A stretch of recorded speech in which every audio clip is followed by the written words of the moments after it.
हमने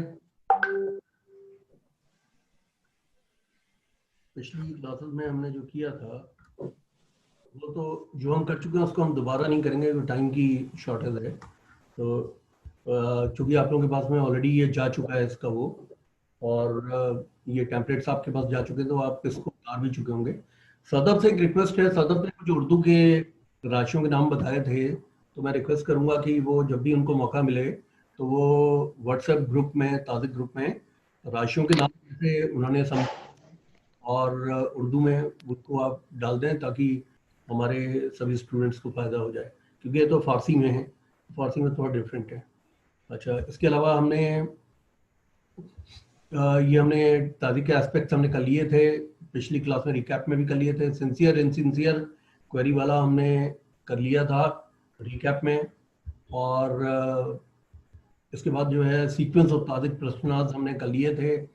इसमें सीक्वेंस में मैंने आपको बता दिया था बहुत से लोग आएंगे, बहुत से क्वेश्चन अगर वो पूछते हैं तो जो पहला जो क्वेश्चन होगा वो फर्स्ट हाउस या लगन से असेंडेंट से लिया जाएगा, सेकंड क्वेश्चन जो है सेकंड हाउस से, सब्सिक्वेंटली इसी तरह से 12 हाउसेस से 12 लोगों के क्वेश्चन देंगे।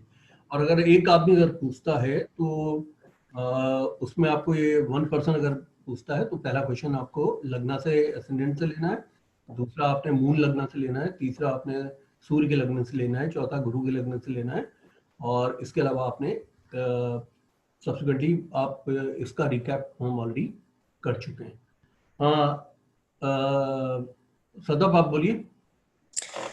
सर मैंने एक चीज पूछनी थी, अगर कोई क्वेश्चन करे कि ये वाला क्वेश्चन करे कि उस पे किसी ने ब्लैक मैजिक कराया हुआ है कि नहीं, तो उसको किस तरह से देखेंगे सर? हाँ देखिए, जितना भी ये ब्लैक मैजिक और ये सब होता है वो अष्टम हाउस से और लगन से देखा जाता है। जब तक कि लगन कमजोर नहीं होता, और चंद्रमा, लगन चंद्रमा और 8th हाउस इनसे देखा जाता है। जब आदमी का, क्योंकि चंद्रमा क्या है, चंद्रमा मानसो जायते, चंद्रमा मन का कारक है, और जो है सारी की सारी चीजें जो है आप जानते हैं ये चीज इसका मन पे काफी असर होता है। तो इसलिए जिनकी कुंडलियों में चंद्रमा वीक होते हैं उनसे उनको नजर दोष या ब्लैक मैजिक वगैरह का उनको नुकसान होता है। जिनके 8th हाउस में मैलिफिक्स बैठे होते हैं या लगन का स्वामी बैठा होता है उनको नजर दोष या ब्लैक मैजिक वगैरह, इविल आई वगैरह होने की संभावना होती है। दूसरा, जब भी कभी सेकंड और 8th जो है वो राहु केतु एक्सिस में होता है तब ब्लैक मैजिक होने के चांसेस होते हैं। तो सिस्टम हाउस से देखा जाता है। तो उसमें जो कार्येश होता है, ताजिक के अंदर में कंपोनेंट है इंपॉर्टेंट, वो है लगन है। लगन के अलावा जो है चंद्रमा है, 7th हाउस है, 10th हाउस है। इसके अलावा जो है इसके क्लस्टर्ड प्लैनेट्स हैं। इनके अलावा जो इम्पोर्टेंट होता है वो कार्य भाव का स्वामी है। जैसे अगर कोई क्वेश्चन अपने बच्चे के बारे में पूछता है तो कार्येश कौन होगा? 5th Lord. और इसी प्रकार से अगर कोई व्यक्ति अपनी पत्नी या स्पाउस के बारे में क्वेश्चन पूछेगा, कार्य भाव होगा 5th हाउस। अगर कोई फॉरेन से संबंधित कोई बात पूछेगा तो कार्य भाव होगा 12th हाउस, कार्येश बोलते हैं। तो जो ब्लैक मैजिक की का अगर कोई आदमी क्वेश्चन पूछता है तो वो कार्य भाव कौन सा है? 8th हाउस का जो लॉर्ड है उसकी पोजीशन, 8th हाउस की पोजीशन, ये सब तारीख में स्टडी की जाती है, ये देखोगे। चलिए अब इसको हम आगे चलते हैं। सीक्वेंस ऑफ तारीख प्रश्न आप लोग कर चुके हैं। 9th भी यही है कि छठा क्वेश्चन, 7वां क्वेश्चन, 8वां, 9वां, इसमें आप जो है 9th क्वेश्चन तक आप इसमें पूछ सकते हैं, क्योंकि आप दोबारा आप लगन पे आ जाएंगे। उसके बाद में अगर कोई व्यक्ति क्वेश्चन को पूछता है तो फिर वो इनसिंसियर क्वेरी के रूप में देखा जाएगा। यानी वही आदमी बैठ के आपसे 22 क्वेश्चन, 25 क्वेश्चन नहीं पूछ सकता। अगर वो पूछ रहा है तो वो इनसिंसियर क्वेरीज हैं, उसके आंसर सही नहीं आएंगे। यानी कि 9 क्वेश्चन तक में अर्ज का लेवल माना जाता है। इसमें तारीख में बहुत से लोग सिर्फ गुरु तक लेते हैं, 4 क्वेश्चंस को लेते हैं, लेकिन हम 9 क्वेश्चंस को लेते हैं क्योंकि ऐसा ताजिक के शास्त्रों में लिखा हुआ है। तो हम शास्त्र के अंदर जाते हैं 9 क्वेश्चन में। उसके बाद फिर हम दोबारा क्वेश्चन कुंडली बनाते हैं। एक दूसरा उसमें एक पेरेंट होता है, यानी कि पेरेंट हैज टू, अगर सपोज कोई हस्बैंड वाइफ आए हैं और हस्बैंड ने 9 क्वेश्चन किए हैं, तो फिर अब आप हस्बैंड को आप उस रूम से रिमूव करेंगे और आप उनकी वाइफ से कहेंगे कि अब आप पूछिए। आप उनकी वाइफ को ये बोलेंगे कि आप पूछिए क्वेश्चन। तो उसके बाद आप दोबारा एक तारीख का चार्ट बनाएंगे जिसमें कि नवमांशा डेफिनेटली चेंज हो जाएगा। क्योंकि जो ताज़िक का जो लगना है वो 2 घंटे तक लगना चेंज नहीं होने वाला। तो आपका जो है पहले आदमी के साथ में आपके क्वेश्चन घंटे में खत्म हो गए, तो अब लगना तो चेंज नहीं होने वाला ताज़िक का, लेकिन ताज़िक का नवांश चेंज हो जाएगा। तो इसलिए नवांश से ही ताज़िक में एक क्वेश्चन का क्यूमुलेटिव रिजल्ट देखा जाता है। यानी कहने का मतलब है कि ये जितने भी प्रोमिसेस डिनायल्स हैं वो ताज़िक के प्रश्न कुंडली से आएंगी, और उसका रेजोल्यूशन या उसका कॉन्सिक्वेंस या उसका फाइनल रिजल्ट जो देखा जाएगा वो नवमांशा से देखा जाएगा। क्योंकि नवमांशा फर्क हो जाना है, इस वजह से जो पत्नी के द्वारा या स्पाउस के द्वारा पूछे गए जो क्वेश्चंस हैं उनमें आप उसी सीक्वेंस को आप फॉलो करते हैं। ये तो सीक्वेंस ऑफ क्वेश्चन है। उसके बाद की जो हमारी नेक्स्ट स्लाइड है वो है मूक ताज़िक प्रश्न विचार। तो मैंने आपको मूक ताज़िक वाले को हम क्विकली कर लेते हैं, ये हमारा रिकैप में पिछले बार छूट गया था। मून जो इसमें सबसे ज्यादा ताज़िक में इंपॉर्टेंट प्लैनेट होता है। तो आपने मूक प्रश्न का मतलब है साइलेंट क्वेरी। और जब भी कभी कोई ताज़िक का चार्ट बनता है और आपके सामने कोई सज्जन आके बैठते हैं, अगर आप उनसे वाकिफ नहीं हैं तो उसके बावजूद as a good Tajik reader what would be expected out of you is to tell him कि वो किस वजह से आपके पास आए, उनका मुद्दा क्या है। अगर आपने उनको मुद्दा बता दिया और आप बता पाए अगर, और कुछ दिनों में आप पॉलिश्ड होके बताने लगेंगे, क्योंकि मेरे साथ में एक बहुत बड़ा एडवांटेज है कि मेरे पढ़ाए हुए अधिकांश जो स्टूडेंट हैं आज वो टीचर्स हैं। ये बात दूसरी है कि वो इस बात को एक्नॉलेज नहीं करते, और मैं बहुत एक्सपेक्ट भी नहीं करता, क्योंकि बाद में कॉम्पिटिटर भी बन जाते हैं। तो लेकिन बड़ा मुझे इसमें बड़ी खुशी होती है कि वो पढ़ाने लगे हैं। तो बहरहाल जो आप लोग में से बहुत से लोग अब मुझसे ताज़िक पढ़ने के बाद में इसको पढ़ाने भी लगेंगे। तो ये मेरे लिए एक बहुत बड़े गर्व का और प्राइड का विषय होगा, क्योंकि मैं आप लोगों को इतना सब कुछ सिखा देना चाहता हूँ, इतना पॉलिश नॉलेज आपको देना चाहता हूँ कि आप इसके एक अच्छे टीचर बन जाएंगे। सेकंड इसमें है पॉइंट, पहला पॉइंट है moon most important the Tajik. Second point है coherent is represented by the Tajik lagna in the subject matter by the 7th house. जैसे ही कोई व्यक्ति आपके पास आए हैं तो जो ताज़िक का जो लगन होता है उस लगन से आपको ये पता चलता है कि पूछने वाले जो सज्जन वहाँ बैठे हैं वो उनके बिहेवियर के बारे में, उनके कंसर्न्स के बारे में, इवन ताज़िक के लगन से ये भी पता चल जाता है कि उस व्यक्ति का मुद्दा क्या है। ताज़िक के लगन से ये पता चलता है कि शनि और चंद्रमा अगर ताज़िक के लगन पे बैठे हैं तो मैं इनसिंसियर क्वेरी ना लेके मैं ये कहूँगा कि वो ज़्यादा घबराहट में आपके पास आए हुए हैं, डरे हुए हैं, उनको कोई फियर एंड फोबिया है, किसी प्रकार का उनको बहुत स्ट्रॉन्ग लेवल का कंसर्न एरिया है, ये सब है। तो ताज़िक लगन से देखा जाता है, या फिर आप सब्जेक्ट मैटर को 7th हाउस से आप निकालते हैं। हमारी क्वेरी जो होती है mostly pertaining to rising sign in Kalpurush chart. मैंने आपको बताया कि कालपुरुष का जो चार्ट है वो एरीज असेंडेंट का चार्ट होता है। तो एरीज असेंडेंट के चार्ट में जो कालपुरुष में जो भाव राइज हो रहा है, कालपुरुष का मतलब सपोज अगर कोई किसी का कर्क राशि अगर चार्ट बनता है तो कर्क राशि का चार्ट का मतलब ये हो जाता है कि इसका मतलब वो व्यक्ति या तो अपनी मदर के बारे में पूछना चाहते हैं, या मकान के बारे में पूछना चाहते हैं, एसेट्स के बारे में पूछना चाहते हैं, हायर एजुकेशन के बारे में, ट्रस्टेड फ्रेंड्स के बारे में, इन सब के बारे में मुद्दा हो सकता है, या इसी तरह व्हीकल्स के बारे में कोई मुद्दा हो सकता है। तो query is mostly pertaining to rising sign in the Kalpurush chart that begins from the Aries ascendant और लग्न, क्योंकि कालपुरुष का जो चार्ट है वो एरीज का चार्ट माना जाता है, एरीज असेंडेंट का। फोर्थ सर मैं मार्स, सर इसमें इंटरप्ट कर रहा हूँ आपको, इसमें मतलब मार्स और कैंसर से रिलेटेड सवाल होगा, कहने का मतलब ये है। आपकी बात मैं समझ नहीं पाया, फिर से बोलिए, और आपकी आवाज भी नहीं आ रही सर जैसे सर मैं कह रहा हूँ जैसे अगर जैसे queries mostly pertaining to rising sun in Kalpurush, so मतलब मैं समझ पा रहा हूँ इसको कि या तो हम मतलब चौथी राशि से रिलेटेड सवाल है या फिर एरीज से, या फर्स्ट और फोर्थ हाउस ऐसे भी लगा सकते हैं इसको। इसमें फर्स्ट हाउस कहाँ से आ गया? इसमें एरीज तो नहीं आएगा इसमें, अगर वो कर्क लगन उदित हो रहा है। सर जैसे लगन पे कैंसर आ गया तो we can assume as a first house of Kalpurush और द कैंसर, मतलब कालपुरुष का पहला हाउस उसे नहीं माना जाएगा, कालपुरुष का ये चौथा भाव होगा। अच्छा ताज़िक का पहला भाव होगा, ताज़िक का जी हाउस है, लेकिन कालपुरुष का वो चौथा भाव है, तो उसे वो चौथे भाव से संबंधित कोई प्रश्न होगा तो ये माना जाएगा। जब हम कालपुरुष की बात कर रहे हैं तो हम एरीज असेंडेंट की बात कर रहे हैं। सपोज अगर 9th हाउस अगर यानी तेरस अगर उदित लगन में आ रहा है, जैसे पिछले बार मेरा 12 नंबर का लगन, मैंने जो ताजिक का लगन पिछली क्लास में बनाया था, उस क्लास में आपने देखा था कि कौन सा लगन आया था, पाइसेस आया था। पाइसेस क्या है? पाइसेस बीमारी का लगन है, पाइसेस लॉस का लगन है। कालपुरुष में पाइसेस जो है वो लॉस का है, हॉस्पिटलाइजेशन का है, इम्प्रिजनमेंट का है, फॉरेन का है, तबीयत खराब होने का, पॉपिंग पिल वगैरह का, इन सब का भाव है वो। तो इसका मतलब है कि pertaining to the health situation. और वहां पे जैसे सुमित साहब ने बताया था कि मंगल उसमें लगन पे आया हुआ है, पाइसेस में आया हुआ है, कि मेरा एरीज असेंडेंट है, इसका मतलब वो सिंसियर क्वेरी ये है कि मेरे असेंडेंट का स्वामी ही उसके ऊपर बैठा है। और सदप ने जैसे लिखा हुआ था कि मंगल के आ जाने से वो पेनफुल होता है और वो लंबा चलता है, क्योंकि उन्होंने जो लिखा था मुझे पूरी तरह से याद नहीं आ रहा क्या लिखा था, लेकिन काफी उन्होंने पहला जो आंसर दिया था वो आंसर थोड़ा सा डराने वाला आंसर था। मतलब अगर उनके आंसर पे अगर मैं स्टिक अराउंड करता तो मैं नेक्स्ट डे आपको ये नहीं लिखता कि I am fit to run the marathon. लेकिन जब उन्होंने दूसरी बार जो उसी क्वेश्चन के आंसर को लिखा, तो वो आंसर उन्होंने जो है वो पॉजिटिव लिखा। हम थोड़ा ना पॉजिटिविटी के साथ में हम किसी भी सब्जेक्ट को स्टडी करने की कोशिश करते हैं, लेकिन अब मैं उसमें गलत नहीं बोलूंगा कि सदफ ने जो लिखा वो भी ऑब्जेक्टिवेटेड था।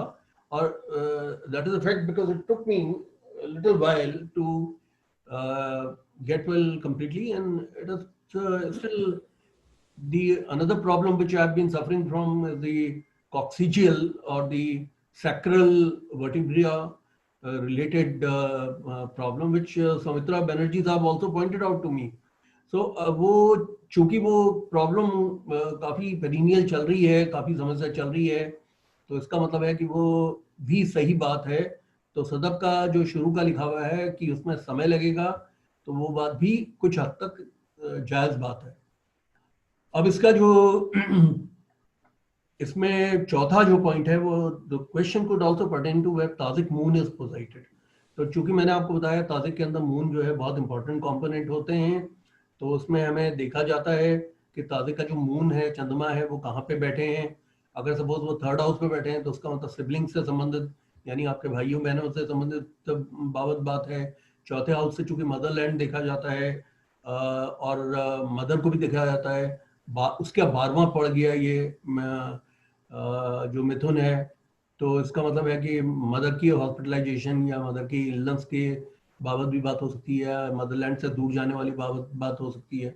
तो ताजिक का मून अगर वहां मिथुन राशि में अगर बैठा है, तो इसका मतलब है कालपुरुष के अंदर या ताजिक की उस कुंडली के अंदर अगर वो थर्ड पे बैठा है, किसी भी राशि में बैठा हो, कालपुरुष का जो मुद्दा है वो भी होगा।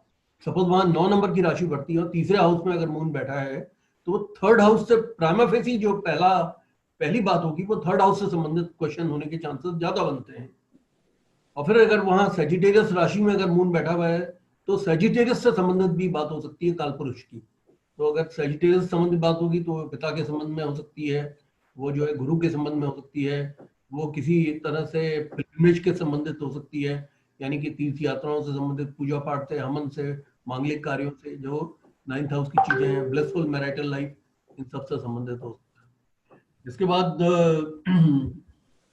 नेक्स्ट स्लाइड है आपकी 11 number, rising sign in the Navamsha of the Tazik chart Kundli. It also explain about the query in two ways, by Kalpurus sign and the sign of the Tazik horoscope rising. अब इस चीज को समझने के लिए मैं आपको यहाँ से मैं स्टॉप शेयर करके मैं आपके सामने कुंडली लाता हूँ, तब आपको ये प्रश्न, ये जो पॉइंट है ये समझ में आएगा राइजिंग साइन क्या है। मैं आपको एक हॉरोस्कोप खोलता हूँ, उसमें मैं आपको दिखाता हूँ तो राइजिंग साइन क्या होगा।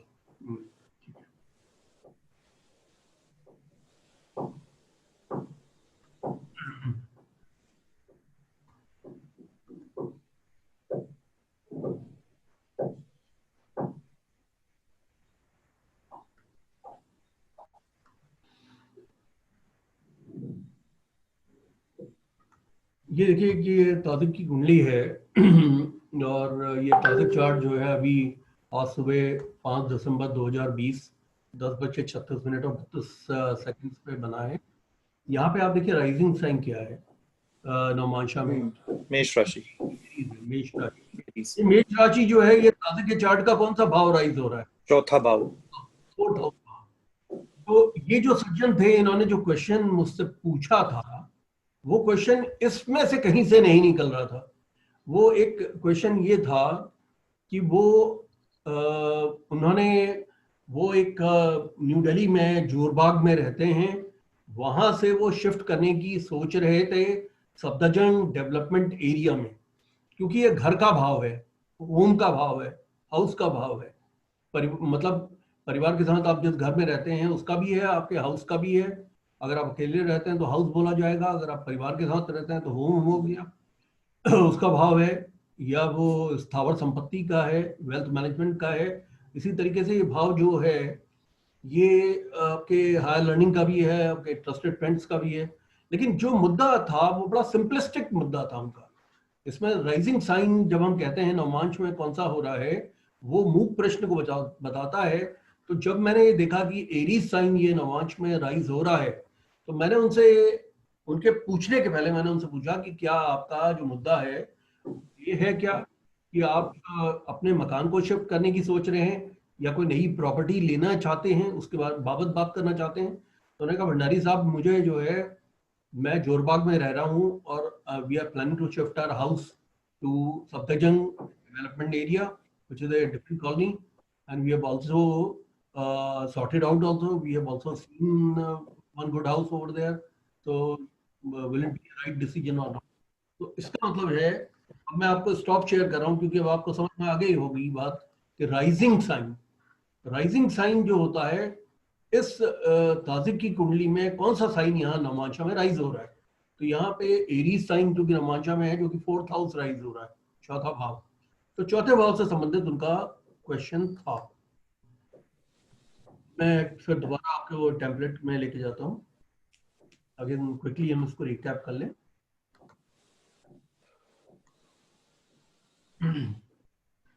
बहरहाल उसके अंदर जो है, जैसे मैंने आपको बताया कि rising sign in Navamsha of the Tajik kundli will also explain about the query in two way, by Kalpurush sign और the sign of the Tajik house rising, horoscope rising.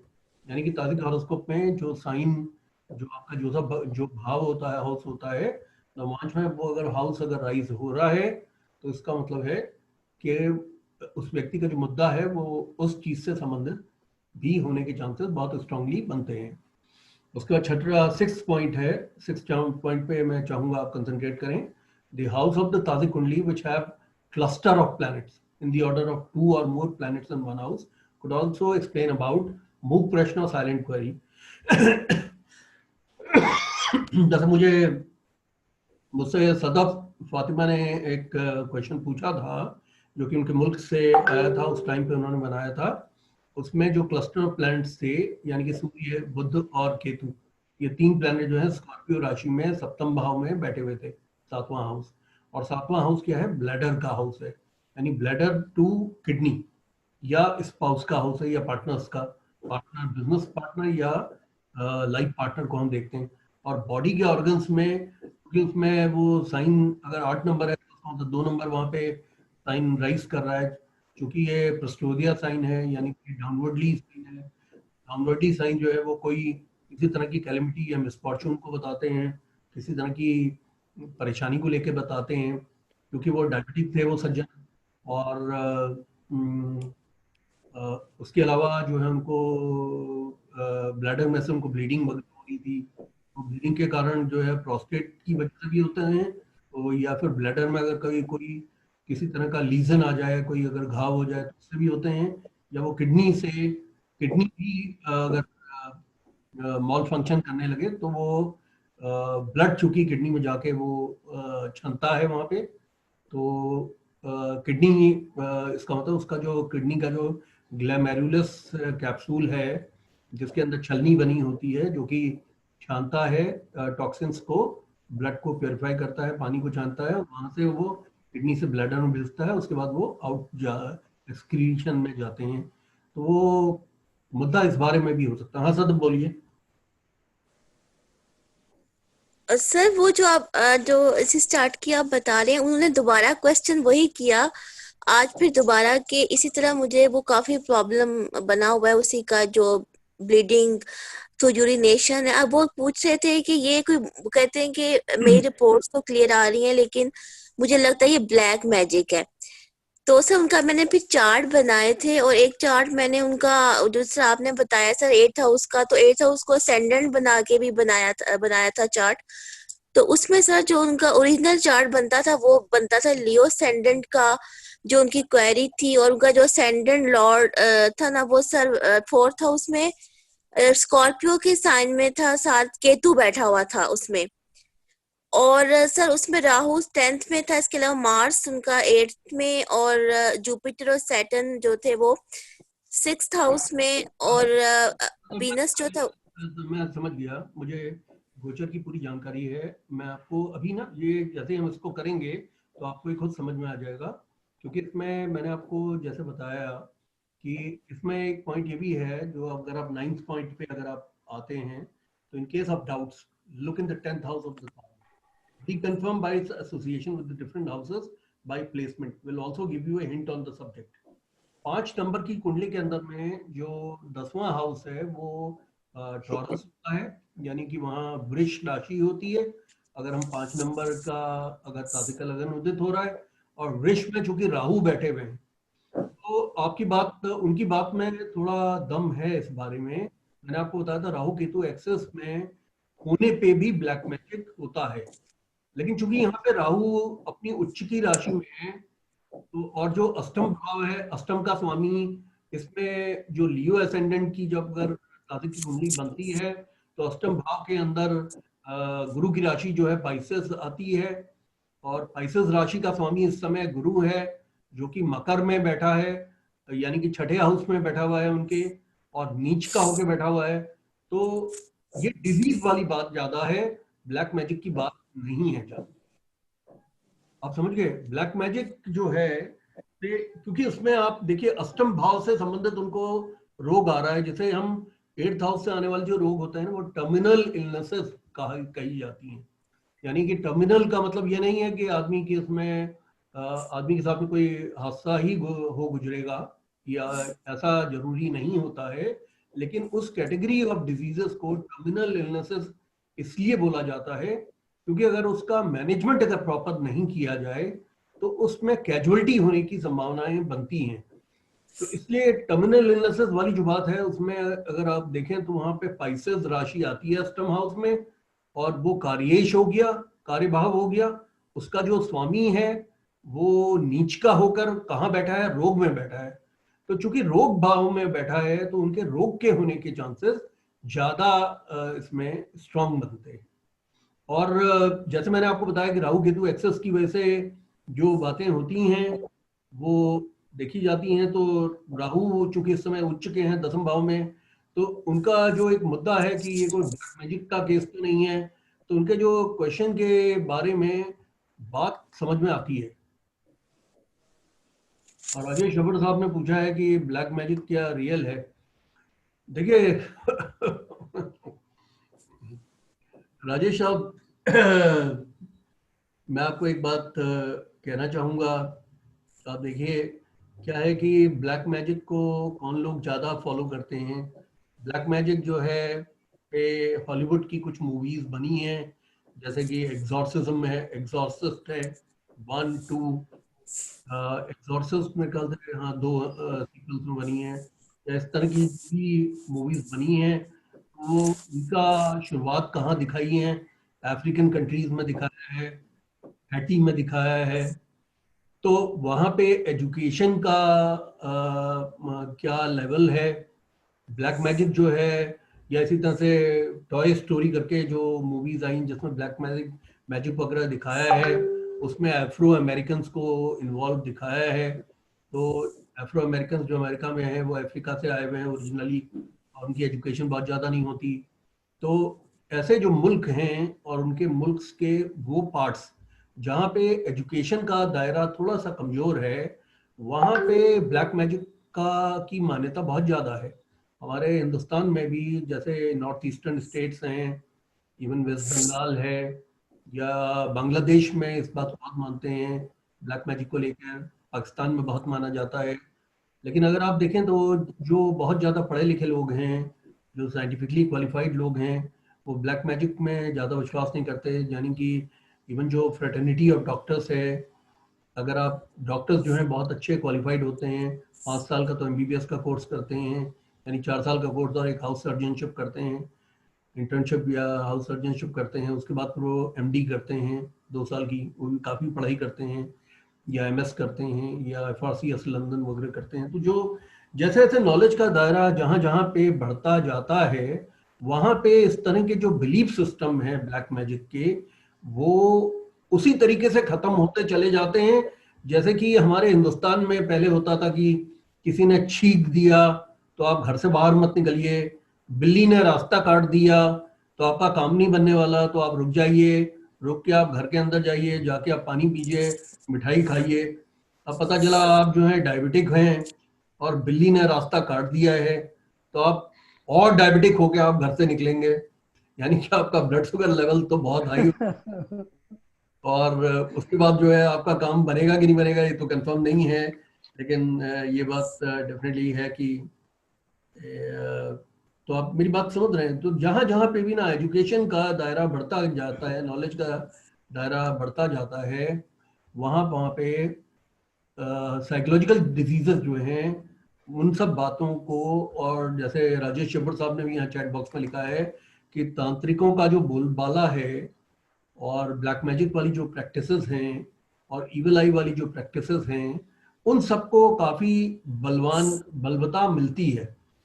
अब मैं आपको ये बता सकता हूँ कि मेरा अपना खुद का अनुभव मैं आपको ये बता सकता हूँ कि कल की बात है, yesterday I had a very excruciating pain in my back। मतलब मेरे एक्चुअली मैं पहले सीढ़ी से मैं गिर गया था। ये करीब करीब 20 दिन पहले की बात है, तो या उससे पहले की बात होगी, मतलब आपकी ताज़िक की क्लास के पहले की बात है, शुरुआत होने के पहले की बात है। तो सीढ़ी से मेरा पाँव स्लिप कर गया था, तो मुझे, मैं एज सच में गिरा तो नहीं, लेकिन एक जर्क आ गया मेरे को। तो वो जर्क आने से मुझे कॉक्सिजियल जो कि टेल बोन होती है, टेल बोन में जर्क आने की वजह से मुझे उठने बैठने में तकलीफ होने लगी। कल की बात है, कल मैं अपनी मतलब मैडम से मैं बात कर रहा था, तो हमारी मैडम भी उतनी साइंटिफिक है जितना मैं हूँ। तो मैं उनसे ये कह रहा था कि कल सैटरडे की मैं क्लास ले पाऊँगा कि नहीं ले पाऊँगा, मैं बैठ नहीं पा रहा हूँ और मुझे काफ़ी ज़्यादा दर्द हो रहा है। तो तब तक वो जो है यूट्यूब पे वीडियोस देख रही थी, तो उन्होंने वो पहले बैक पेन वाला वीडियो निकाल दिया कि उसमें मतलब क्या एक्सरसाइज होनी चाहिए। उसके निकलते ही ताबड़तोड़ वीडियोस वो आने लगे कि बैक पेन होना जो है वो नजर दोष होता है। तो नजर दोष के जो है क्या उपाय हैं, ब्लैक मैजिक या नजर दोष जो होता है उसके क्या उपाय होने चाहिए और किस तरीके से आदमी ठीक होता है। तो उसमें एक फिटकरी या अलम का उपाय उसमें वीडियो में आ रहा था। तो वो सज्जन ये कह रहे थे कि 7 बार जो है एंटी क्लॉकवाइज फिटकरी या एलम को आप जिस आदमी के ऊपर आपको लगता है कि नजर दोष है उसके ऊपर से आप वार के या उसको ऊपर से निकाल के आप उसे उसमें उसको जो है गैस के बर्नर के ऊपर एक छलनी में रखिए, उसको जलाइए, जलाने पे उसमें एक शक्ल बन के आ जाएगी और वो जो शक्ल है उसको पहचानने की कोशिश कीजिए, वो उस आदमी की शक्ल बन जाएगी जिस आदमी ने आपके ऊपर ब्लैक मैजिक या नजर लगाई है। तो उसमें जो जलने से जो क्या कहते हैं शक्ल सी जो बनी, तो मुझे तो कटरीना कैफ की लगी पहले, तो फिर मुझे वो लगी प्रियंका चोपड़ा की। तो मैं हंसने लगा भाई से, कहने लगा देखो ये नजर तो ये इतना बकवास वीडियो इन्होंने डाला हुआ है कि थोड़ी देर बाद वो जलते जलते वो छोटा होते होते एलम जो है फिटकरी और वो एक स्नेक की तरह से, पतली सी एक स्नेक की तरह से बन गया। तो मैंने कहा कि अब इससे मैं क्या निकालूं, कोई स्नेक ने तो नजर लगा नहीं सकता कोई सांप, तो क्योंकि मैंने किसी स्नेक को तो ऑफेंस में लिया नहीं है। तो हम दोनों जो है आपस में मजाक कर रहे थे लेकिन हाँ, ये बात मैं आपके साथ में शेयर इसलिए कर रहा हूँ कि ये घटना रही होगी करीब करीब 7 बजे की। उसके बाद क्या हुआ कि मुझे ये टेम्पलेट्स पूरे करने थे, तो मैंने अपने जो है वॉलिनी वगैरह लगा के और रेड लैम्प लगा के मैंने कहा चलो बड़ी हिम्मत करके बैठ के टेम्पलेट्स पूरे करते हैं, क्योंकि ये पावर पॉइंट प्रेजेंटेशन जो है ताजिक का स्टूडेंट्स को अदरवाइज नुकसान होता है, क्योंकि हमारी